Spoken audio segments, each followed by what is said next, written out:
Today's show is brought to you by Bob's Red Mill, sharing nothing but the best in whole grain nutrition and committed to their mission of good food for all. Learn more at bobsredmill.com/podcast. You're listening to Heritage Radio Network. We're a member-supported food radio network broadcasting over 35 weekly shows live from Bushwick, Brooklyn. Join our hosts as they lead you through the world of craft brewing, behind the scenes of the restaurant industry, inside the battle over school food, and beyond. Find us at heritageradionetwork.org.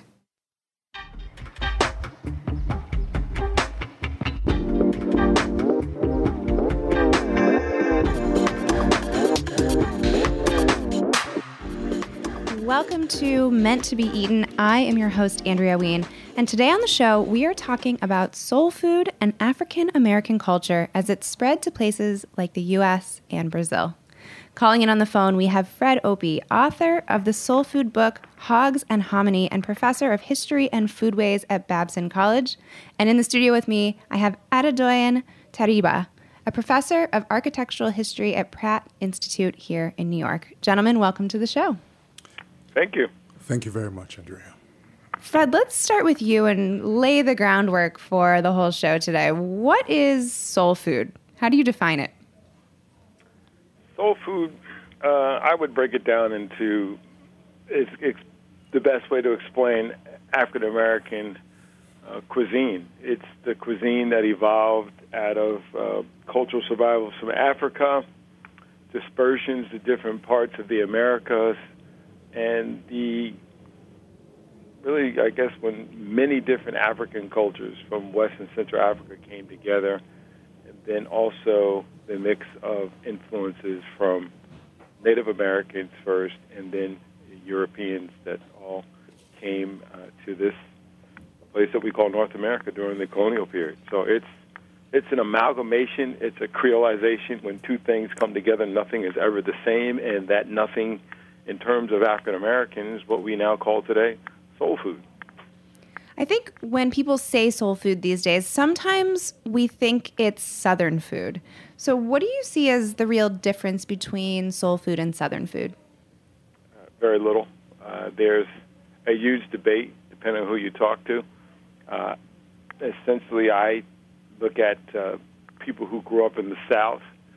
If you were African American, you ate a certain type of food, depending on what your class is. If you were white American in the South and your family was wealthy enough to hire a cook, more often than not, that cook would have been an African American, and you grew up eating that person's food. If you read the memoirs of people like Bill Clinton and see the experience that they had growing up, and the greatest influence that they had would have been the black cooks. The same thing with Lyndon Johnson and what his kids grew up eating. So I don't think there's much difference. Some people would say when African Americans were eating in their own homes, it might be a bit spicier than their neighbors around the corner or on the other side of town, but I don't see a whole lot of difference. And, if we did the Coke and Pepsi taste and I gave you a plate of greens and fried chicken, and it was made by somebody that was quote-unquote white and quote-unquote black, and they're both from the South, would one be able to tell the difference? I would argue, if they're both good cooks, no. We're going to come back to this whole idea, and I want to talk a little bit about if soul food's gentrifying, but I want to get Adedoyin in on the conversation. So you're originally from Nigeria, but you studied and worked abroad in Brazil, where you encountered many of the foods that you had in childhood. Can you talk about the experience of finding some of these familiar foods, such as acarajé, I hope I'm saying that correctly, yes, in these unfamiliar places? Yes. It's interesting how the field of architectural history has brought me to the history of cuisine. And, in order to answer your question, I want to touch upon something that Fred said about survivals and amalgamation of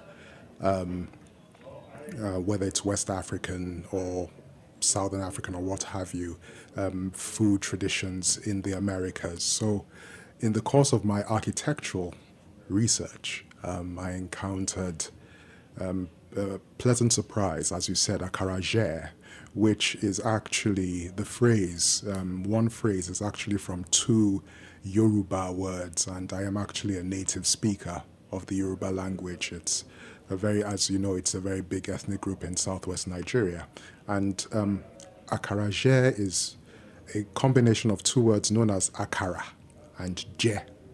The latter word, je, means to eat in Yoruba, and akara is the name of the dish itself, which is a fried, it's a deep fried, it's raw beans that have been put in a blender and been blended with tomatoes and peppers and onions.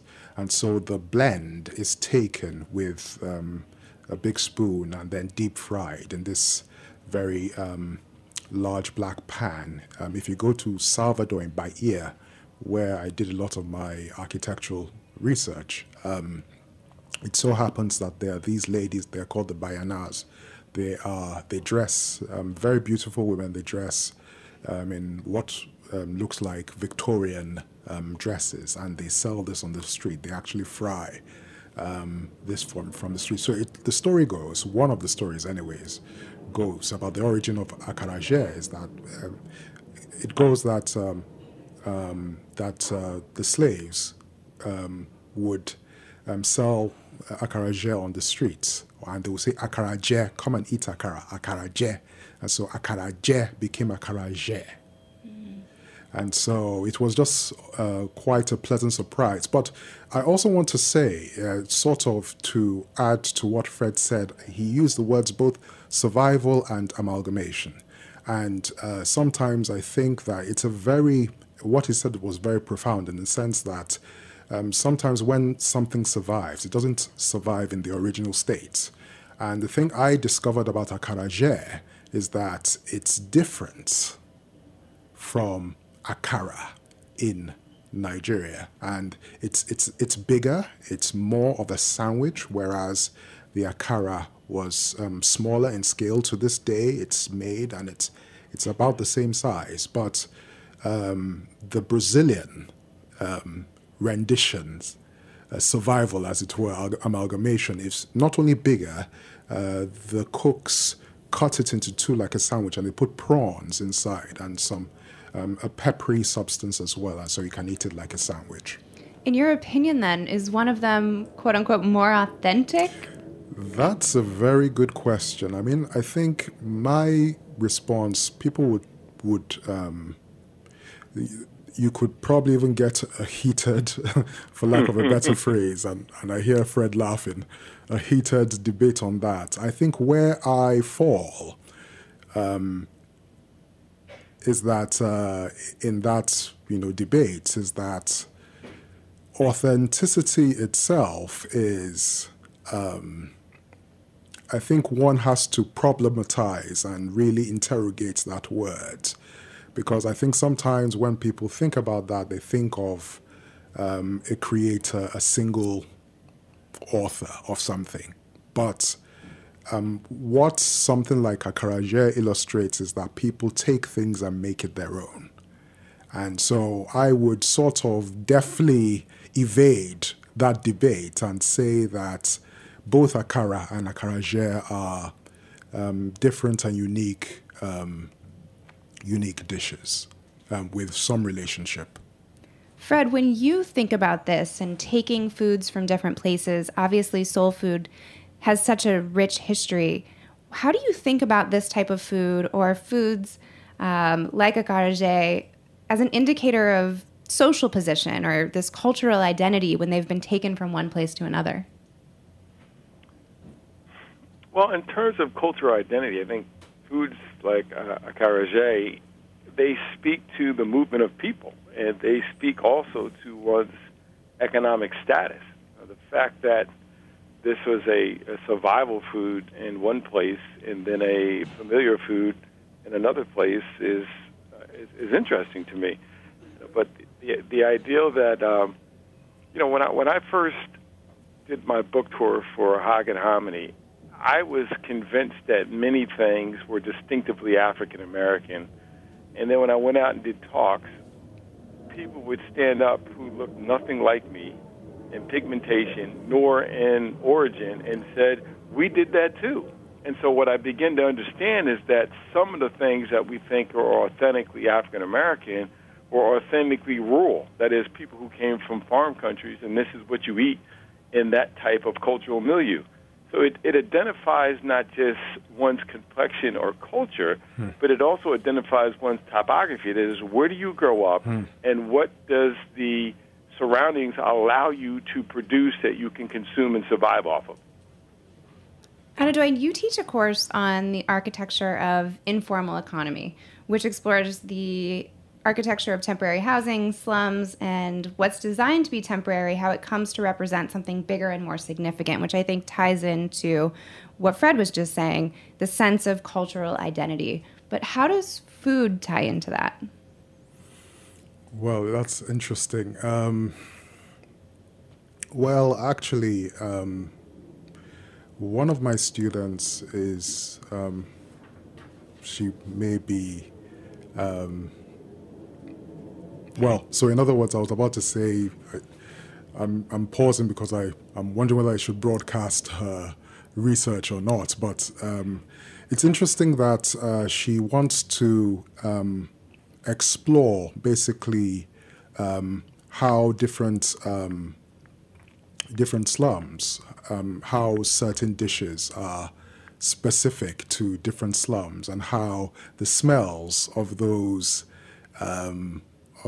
dishes within those slums serve as markers of the areas that they are. So in other words, the slums are not just known by their architecture, whether it's the favelas or what have you in Rio, or some of the other Victorian slums. I just actually taught the class yesterday, and we were looking at slums in Victorian London in the 19th century, and how certain immigrants, the Irish and what have you, populated a lot of the slums in London.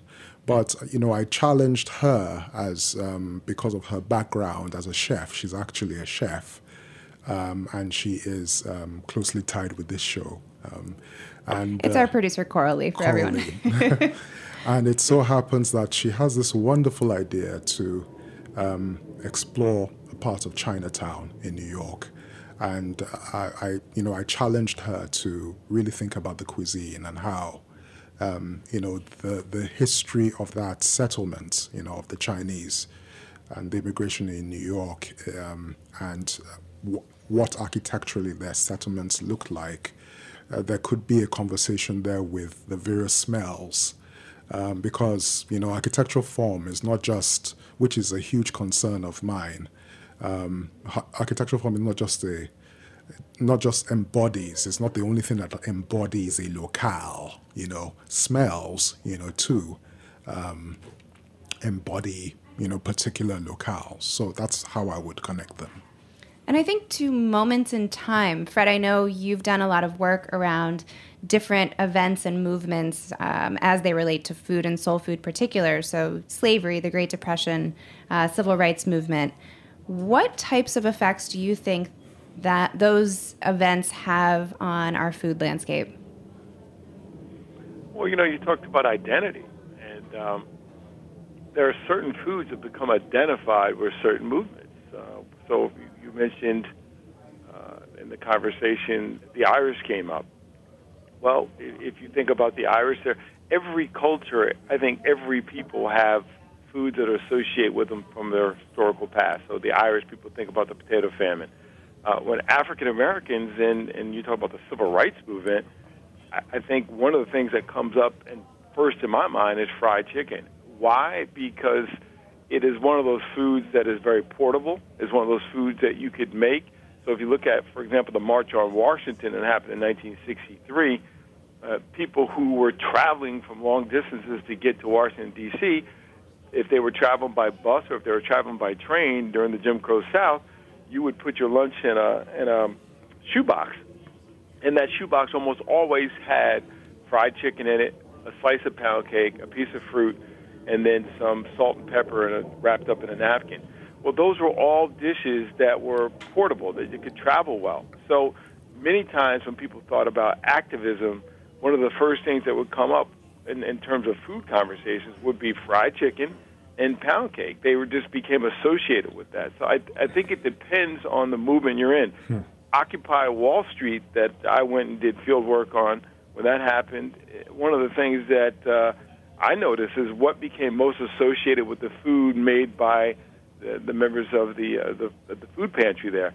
Well, anything that was donated to that movement. And so there's certain foods that would become associated. One of them would not only occupy Wall Street, but also if you look at Tahrir Square and the protests that happened in Egypt with pizza, because what activists were doing is connecting with local pizza parlors, and it would allow you in New York to call up, put an order in with your debit card, support the movement by paying for a pizza, and then that local pizza shop would make that delivery to Tahrir Square. Same thing happened.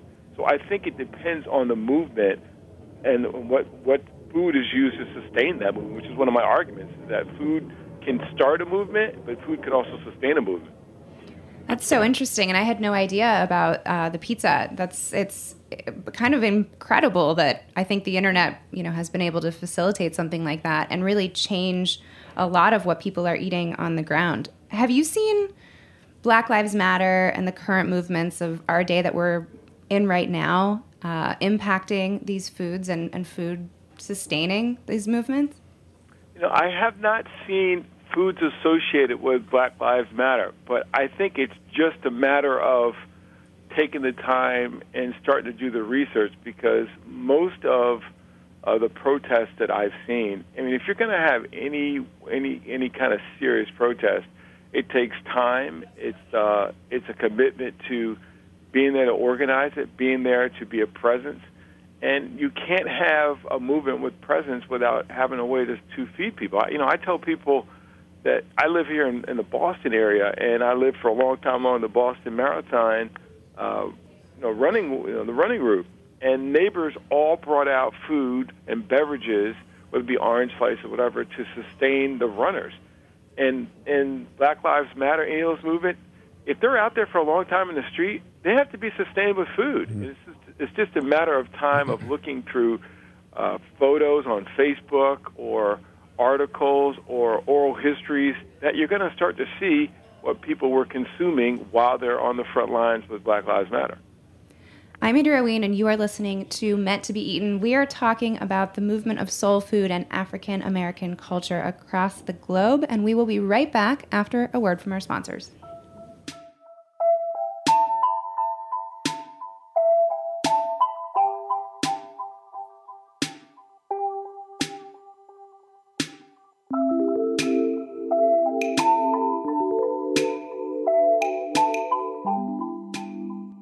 I'm Michael Harlan Turkel, host of The Food Scene and Modernist Breadcrumbs on Heritage Radio Network. I'm here at Bob's Red Mill to find out from Bob himself why his products taste so good. So what's the secret, Bob? To make the best whole grain flour, we look back in time. No modern technology can match the old world engineering of a stone mill. Wow.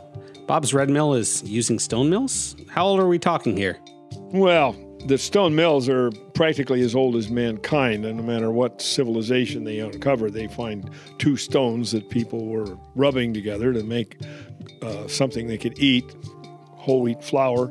But the stones that we use are quarried near Paris, France, in La Ferté, and it's the same stone material from the same quarry that the Romans used to make stone mills all over the Roman Empire, of which you can testify by looking at Pompeii.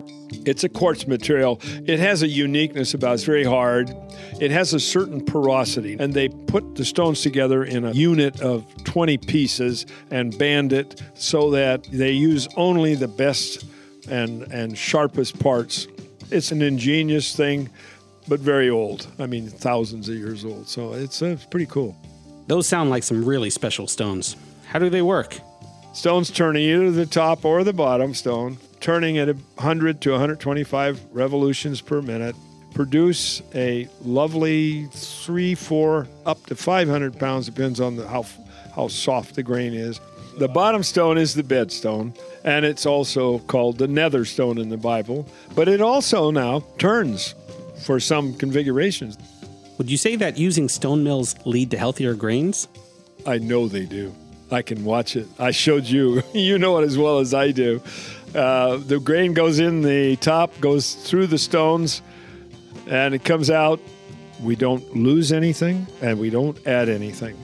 Thanks for sharing the story of how Bob's Red Mill is using ancient technology to keep their products on the cutting edge. Michael, we think that we can make a difference by sticking by the traditional way of stone milling whole grain, and that's what we're doing. You can learn more at bobsredmill.com/podcast.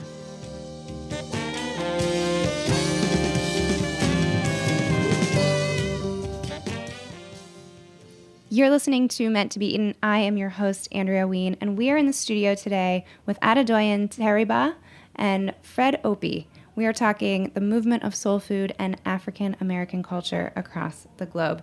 During the break, Adedoyin and I were speaking about how these foods of survival can sometimes be a recovery of the past. Want to talk a little bit about that? Yes, and I had this conversation with Coral Lee in one of our classes recently, but it so happened I'll relate it this way as an anecdote. So I was on the hunt, literally, for acarajé, and my Portuguese, I wasn't very fluent in Portuguese then, and so I approached a lady at a kiosk in Salvador, and, you know, with my hands motioning and mentioning acarajé, and she vigorously just shook both of her hands to indicate that she did not have acarajé, and then she just said one word, and the word was abara. And I had no clue what abara was, but I motioned to her to bring it out, and it so happened it was a dish I instantly recognized from Nigeria. It was wrapped in banana leaves, and it was also made out of beans, but instead of frying a raw bean blend, the raw bean blend was steamed, was put in banana leaves that were shaped like a funnel, open-ended, and then the blend was poured inside and it was wrapped, and then several of those are put in a pot and they are steamed, and it becomes this solid, very delicious. Sometimes the dishes, abara, are embedded with sausage or fish or a boiled egg. Now, this is the interesting thing. In Nigeria, that dish today is known as moi moi. If you go to a place like Lagos, it's only known by moi moi. And I was so shocked, you know, but then on further reflection, and also actually not really reflection, let's be honest, I was talking to a Yoruba scholar who was resident at the time in Salvador. He said that abara, the Brazilian term for it, is actually a transformation of the archaic name for that dish in southwest Nigeria. That's the Yoruba called that dish abare. And so it so happened that the slaves who took the dish, abare, to Salvador, they somewhat preserved that rendering of the dish, and that rendering, for the most part, was lost in a place like Lagos, and it took upon another name, moi moi. Now, the scholar also told me that that in some villages and towns in the hinterland in southwest Nigeria, you can encounter the usage of the older term. But this is just an example of how in the migration, in the evolution of this dish, the evolution, what came with it was a commitment, a nostalgia, a commitment to a homeland. And it's, in many ways, it's as if the people in Salvador retained or guarded that history, in linguistic, that combines the, food history and linguistic history. They guarded and kept that and in its migration, in its dislocation, that very dislocation of migration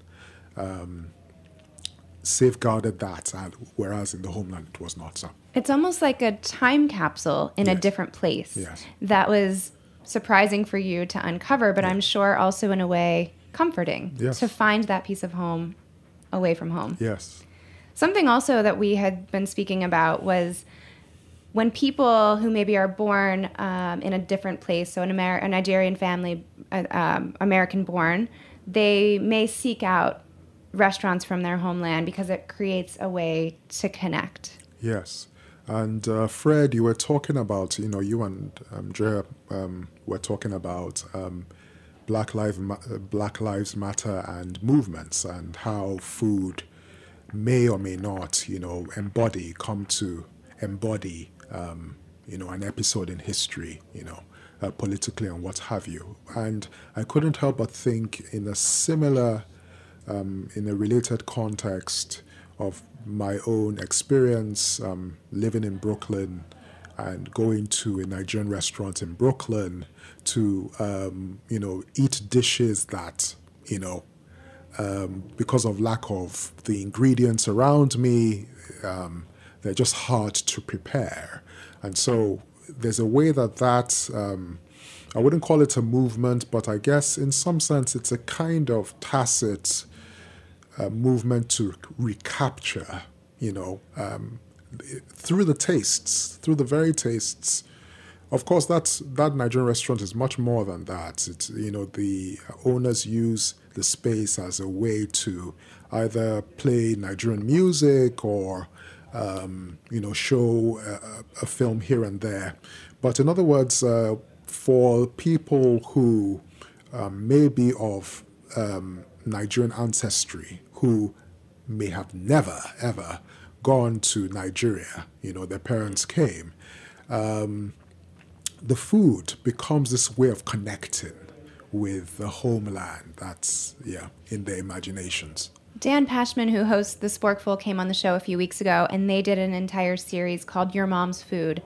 And one of the episodes focuses on adopted children in America and how the food is still such a draw for the children and how much more connected they feel to their homeland and their culture when they can eat the foods that they were born with.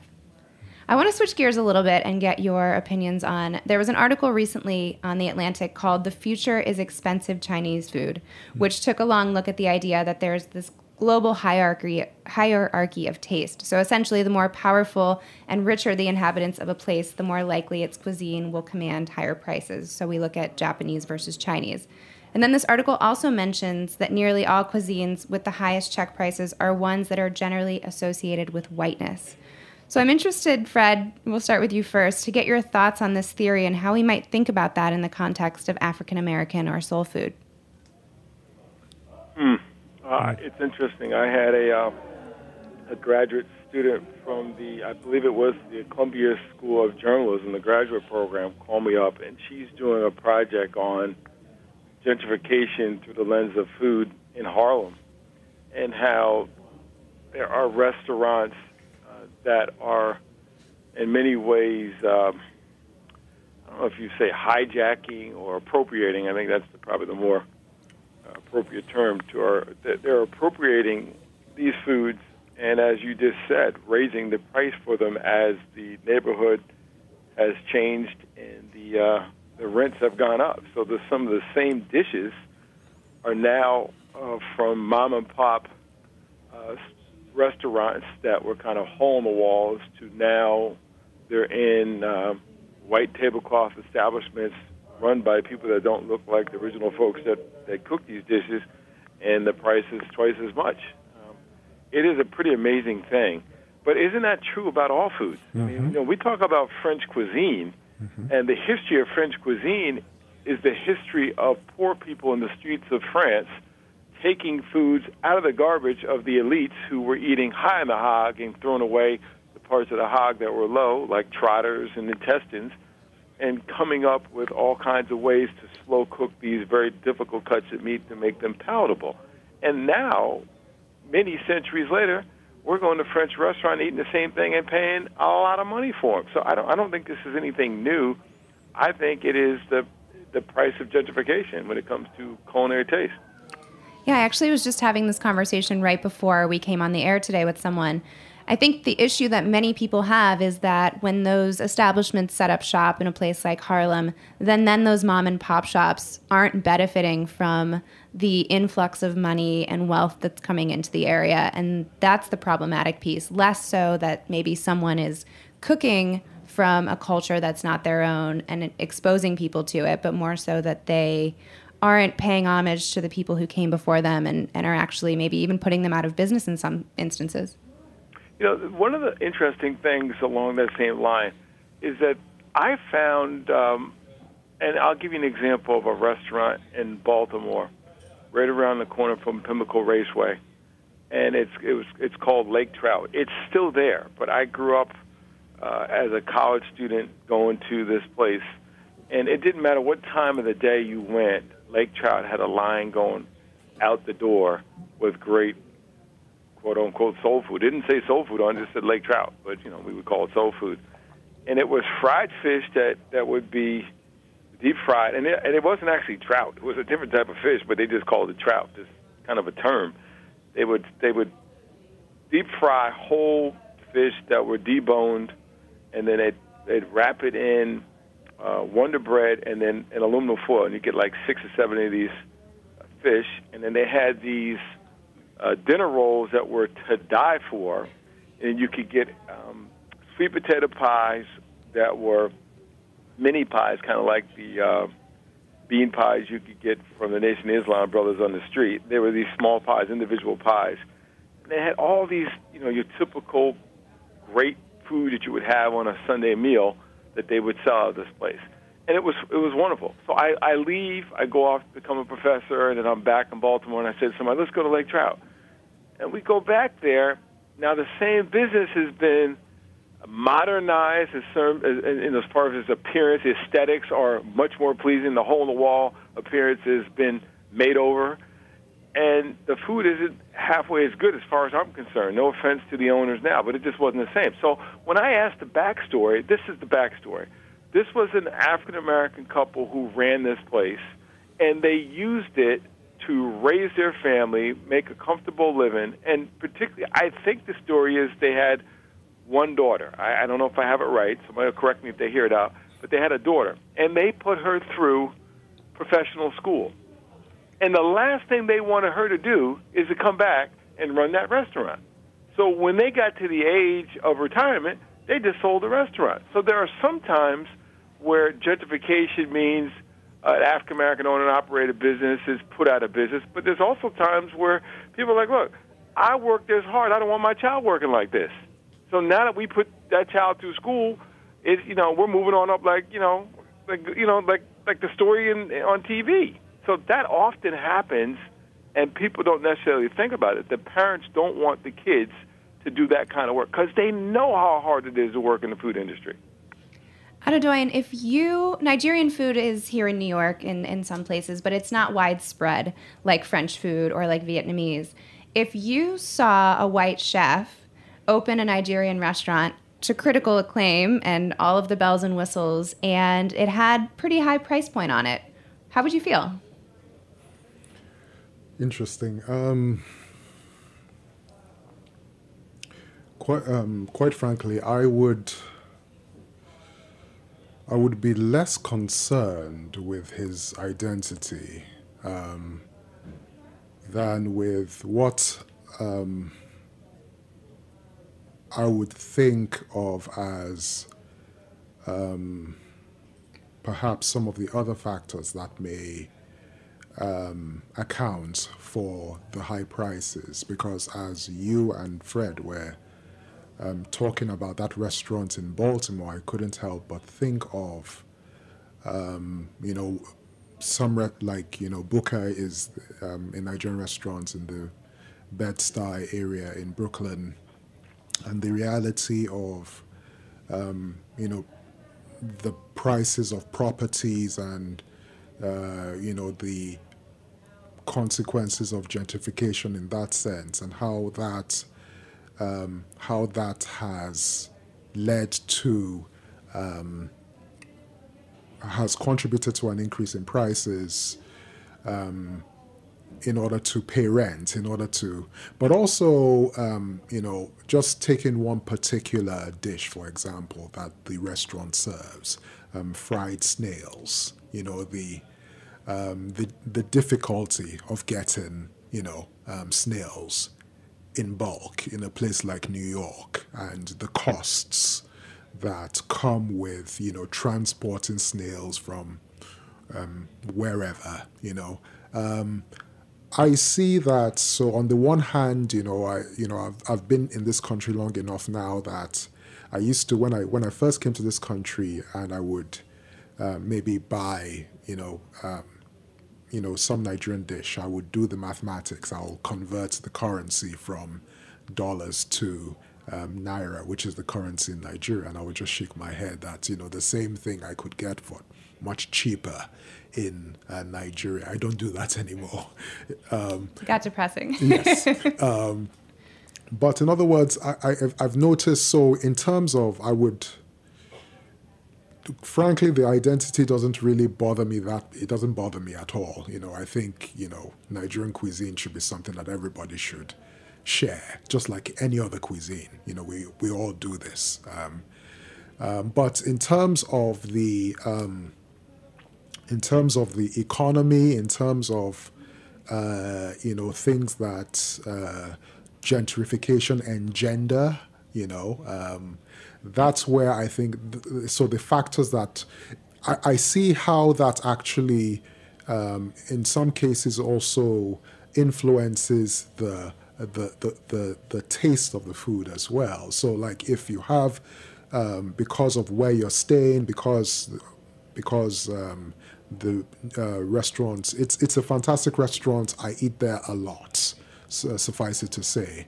And so this is not a criticism of the restaurant, but the reality is that it's in New York, and there's certain vegetables that are grown only in Nigeria, and I used to prepare, different vegetable soups and stews, and, substitutes have to be made because of the fact that this restaurant operates out of Brooklyn, and nevertheless, so in other words, I sort of long-winded answer, but I see some other factors.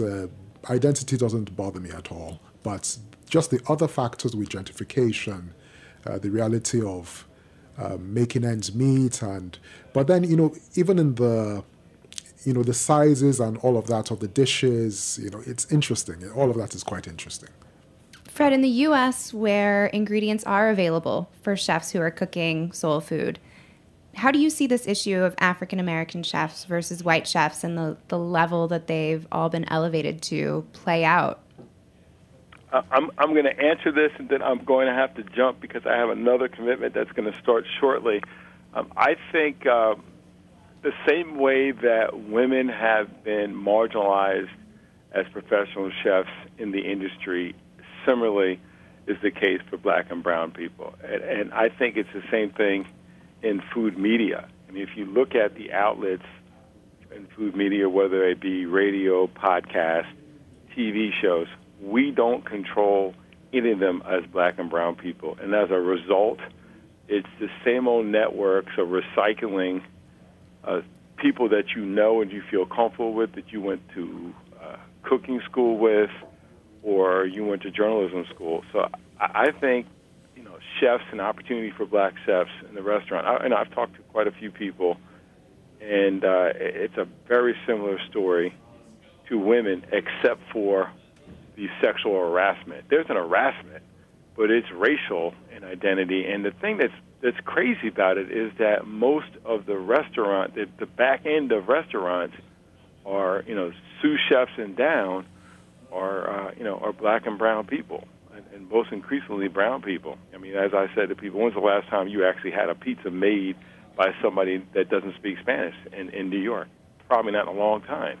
But yet, very few people who own who manage and own these restaurants give black and brown people the opportunity to have the title chef, and I think it's a travesty, and I think people need to start calling it out. Yeah, I completely agree. Well, gentlemen, this has been such an amazing conversation. Thank you so much for taking the time today. If people want to find your book, Fred, stay in touch with you online, how can they do that?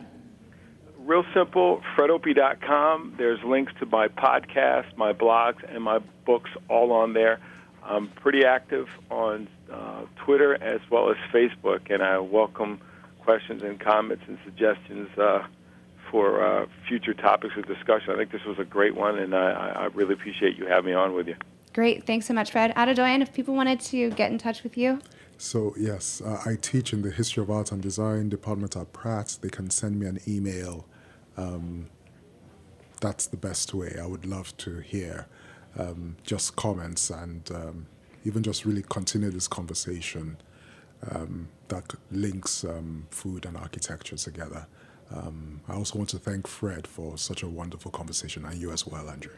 Thank you so much, and thank you for listening to Meant to Be Eaten. I am your host, Andrea Ween, and don't forget you can listen to the show, follow us on Instagram and Twitter at Meant to Be Eaten. Until next time.